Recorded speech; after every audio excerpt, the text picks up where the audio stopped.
Que veut faire passer AQMI à travers ce message?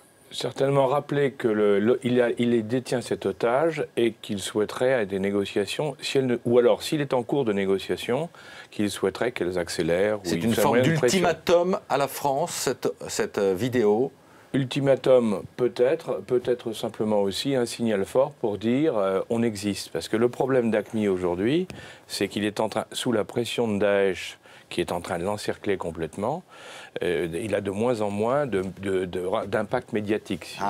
Donc tout est lié, c'est-à-dire que si nous avons eu hier ou avant-hier ces vidéos terribles d'exécution, AQMI s'est dit il faut que médiatiquement nous intervenions aussi pour ne pas perdre la main. Le machiavélisme de ces gens-là va jusque-là? C'est possible, en tout cas c'est très possible, parce que Daesh sont des champions indiscutablement de la médiatisation, ils savent utiliser les médias de manière extraordinaire, aussi bien les réseaux sociaux que le buzz en général. Pour l'horreur. Mais oui, dans un cas, on a l'horreur, dans l'autre, on a la médiatique. Négociation. La preuve, c'est que tout le monde le montre, ou en parle. Oui, on ne le montre pas tout à fait. Voilà, on l'évoque, mais on ne montre pas ces images. Mais ce qui est intéressant, si vous voulez, dans l'approche de Daesh, c'est qu'on voit que c'est tout à fait calculé. D'ailleurs, Daesh, vous savez, il faut bien comprendre, c'est deux choses totalement différentes. C'est d'une part des militaires, des vrais militaires, ceux qui font la guerre. C'est les anciens de Saddam Hussein. C'est eux qui pilotent les chars, c'est pas les gars, c'est pas le petit français qui pilote les chars. Et puis à côté, les djihadistes, qui sont effectivement très importants, et qui eux font la partie, je dirais, horreur, mais aussi la partie médiatisation. Tous les films qui sont faits, tout ça, c'est parfaitement monté pour montrer que Daesh est à la fois une puissance militaire et en même temps une puissance de peur.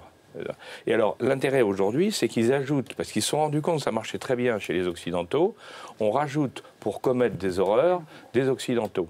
On le voit avec les deux petits Français qui sont mêlés à cet horrible assassinat. Mais il y a donc une bataille médiatique au-delà de la bataille sanglante que l'on connaît, une bataille médiatique entre ces deux groupes, finalement pour exister.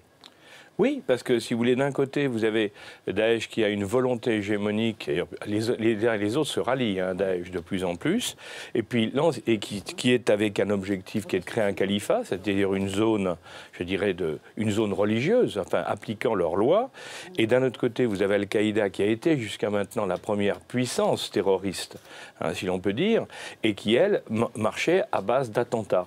Attentats individuels. Là, on n'est plus du tout avec Daesh dans la même chose. Donc, c'est bien l'opposition entre les deux. Ouais. Et l'AQMI, c'est l'ancienne équipe, enfin l'ancienne version, avec peut-être une différence, c'est que les gens d'AQMI ne sont pas des tueurs. C'est contrairement aux gens de Daesh. Les gens d'AQMI, dans tous les cas de figure qu'on a connus d'otages, à chaque fois, ils ont négocié pour trouver une solution pour leurs otages. Pour eux, l'otage, c'est une valeur marchande, si vous voulez. Ouais. Alors que chez Daesh, c'est une valeur médiatique qu'on peut tuer à tout moment.